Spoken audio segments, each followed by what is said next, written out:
Cupra performance brand strikes out on its own with the Formentor, a lively Spanish take on the mid-sized performance SUV concept. This coupe crossover will be a rare sight on our roads, but it deserves serious consideration from anyone wanting something just a little different in this segment. Now, it should be no surprise, given Cupra's mantra as a performance brand, that drive dynamics are the Formentor's main focus, and it comes well equipped for the task. The fast variant that we're trying here, using the Volkswagen Group's 2-litre TSI turbo 4-cylinder engine in its most ballistic state of tune, with 310 PS on tap. If you can't quite stretch to that, this same 2-litre power plant comes in two other flavours, one with 190 PS and four-wheel drive, the other with 245 PS and front-wheel drive. There's also an entry-level front-driven 1.5-litre TSI 150 PS variant too, but if budget permits, a better choice for efficiency would be one of the two front-driven e-hybrid PHEV plug-in derivatives, offering either 204 or 245 PS. In both cases, a 150 PS 1.4-litre TSI petrol engine is mated to a 6-speed DSG auto gearbox and an 85 kilowatt electric motor powered by a 13 kilowatt hour lithium-ion battery with a WLTP rated all-electric driving range quoted at 34 miles. Here, as mentioned, we're trying the 310 PS 2-litre turbo version, which, like other Volkswagen Group models using this unit, gets four-wheel drive and adaptive damping as part of a very accomplished package. 62 miles an hour from rest here takes only 4.9 seconds, which is only 0.7 seconds slower than the limited run variant that serves as the Formentor range flagship, the 2.5-litre 390 PS left-hand drive VZ5 model. Drive is via the usual VW Group 7-speed dual-clutch paddle-shift auto gearbox, and there are 5 selectable drive mode settings: Comfort, Off-Road, Sport and Rorty Cupra, with an extra individual menu if you want to set your own parameters. Handling through the turns is accomplished thanks to the 4-drive electro-hydraulic multi-disc system's reassuring levels of traction, its software constantly monitoring numerous sources, steering angle, wheel speed, the yaw of the vehicle and road conditions in real time, so as to always deliver power to the wheels with most traction. As for efficiency, well, this 310 PS variant has a combined cycle fuel reading of up to 33.2 miles to the gallon, with an emissions figure of up to 193 grams per kilometre of CO2. Designer Alejandro Mecenaro Romanos has clearly relished being given a clean sheet from which to create Cupra's first standalone model. The long bonnet is suggestive of the need to house some huge throbbing engine, and there's certainly plenty of front-end overtaking presence, all angular creases and a barely concealed dose of overtaking aggression. Size-wise, the 4.5 metre length is a fraction longer than the Cupra Attica, but the swept-back SUV coupe-style roofline is 100mm lower, which in combination with the set-back passenger cell gives the silhouette something of the look of a high-riding estate. The rear, perhaps, isn't quite as avant-garde. Stylist Mecenaro Romanos has used the same seamless coast-to-coast rear tail lamp design we've seen on recent Seats to emphasise the 1,839mm width. With so much going on outside, it would be a pity if, as with the Cupra Attica, all that had been done with the cabin was to lift in a Seat interior embellished with a few brown badges and copper-coloured touches.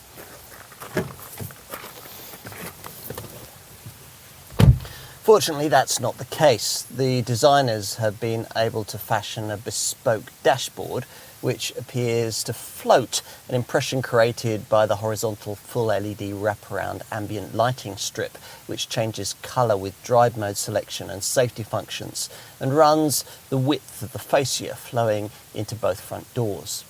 You sit quite low for a crossover on brilliantly supportive seats that above entry-level trim will be upholstered in Napa leather and which feature copper-coloured embellishment, the same kind of thing that you'll also find on these prominent centre vents, as well as on the door cards and the steering wheel.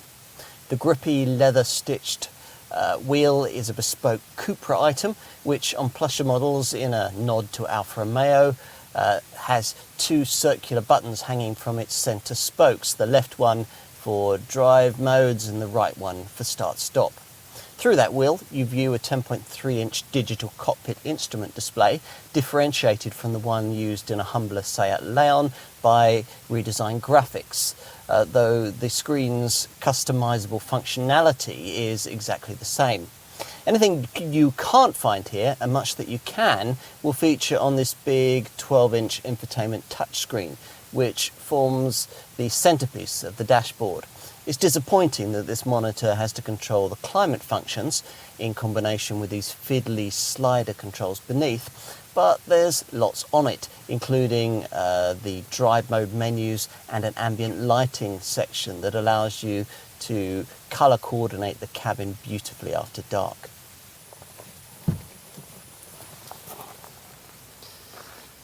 Let's take a seat in the back. But this one will be fine in that regard, unless your occupants are a basketball playing stature, in which case something boxier in this class will be more appropriate. It is a bit disappointing though that the height of this centre transmission tunnel makes it so difficult for middle seat passengers to be comfortably accommodated.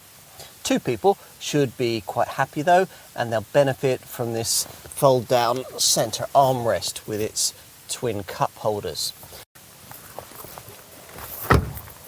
Let's finish this segment by taking a look in the boot.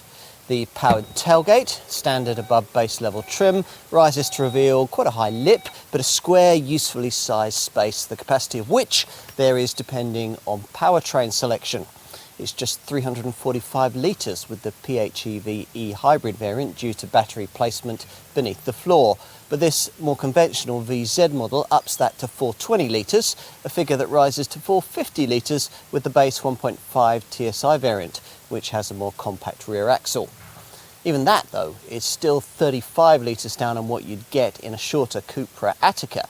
Thank the Formentor's swept-back roofline for that.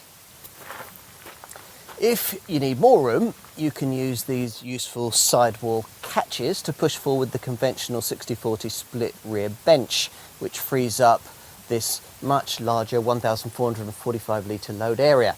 It's more, 1,475 litres on the 1.5 litre model, and less, 1,370 litres on the PHEVs. In both cases, though, the space revealed isn't quite flat, as the seat backs merely flop onto their bases. Cupra has tried to do something quite difficult here, namely take a lot of existing mechanicals and create something genuinely interesting and different from them, a particularly hard job in a market already awash with crossover clones. But with this Formentor, they very nearly managed it. After all, the Formentor is potentially fast, as well as being practical and interesting to look at. And for the time being anyway, you might even think it to be a touch exotic. Whether you actually get what's been promised here, essentially a Porsche Macan, a BMW X4 or a Mercedes GLC Coupe distilled down into something more affordable, is a judgment you might actually rather enjoy making. We're not quite convinced, but we have seen enough to feel hopeful about the Cupra brand's future. Can there really be Latin spirit in everyone? If the marque can deliver that, there's a place for it in the market.